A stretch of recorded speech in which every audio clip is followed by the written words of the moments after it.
অসমীয়া সুৰক্ষিত হ'বলৈ শিক্ষা লওক ইজৰাইলৰ পৰা। অসমৰ চাৰিসীমা সুৰক্ষিত নহয়। বাংলাদেশ ম্যানমাৰৰ সীমাত অৱস্থিত অসম। 1 অক্টোবৰত ইৰাণে ইজৰাইলৰ ওপৰত বেলিষ্টিক মিছাইলেৰে আক্ৰমণ চলোৱাৰ পিছত ইজৰাইলে প্ৰতিশোধ লোৱাৰ প্ৰতিশ্ৰুতি দিছিল।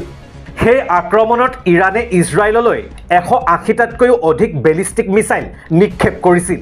বেছিভাগ মিছাইলক ইজৰাইলৰ বায়ু প্ৰতিৰক্ষা আৰু আমেৰিকাৰ নেতৃত্বত মিত্ৰবাহিনীয়ে বাধা দিছিল যদিও বিমান ঘাটি আৰু অন্যান্য স্থানত কিছুসংখ্যক মিছাইলে আঘাত কৰিছিল। ইৰাণে কৰা আক্ৰমণৰ প্ৰতিশোধ ল'ব ইজৰাইলে। কেতিয়া বা কেনেকৈ সেই কথা প্ৰকাশ কৰা নাই। ইয়াৰ মাজতেই ৰাজ্যৰ মুখ্যমন্ত্ৰীগৰাকীয়ে কিয় টানি আনিলে ইজৰাইলৰ প্ৰসংগ। ইজৰাইলৰ প্ৰসংগ টানি আনি মুখ্যমন্ত্ৰীগৰাকীৰ মন্তব্য, ইজৰাইলৰ পৰা শিক্ষা লওক অসমীয়াই। শত্ৰুৰ মাজত থাকিও কেনেকৈ নিজক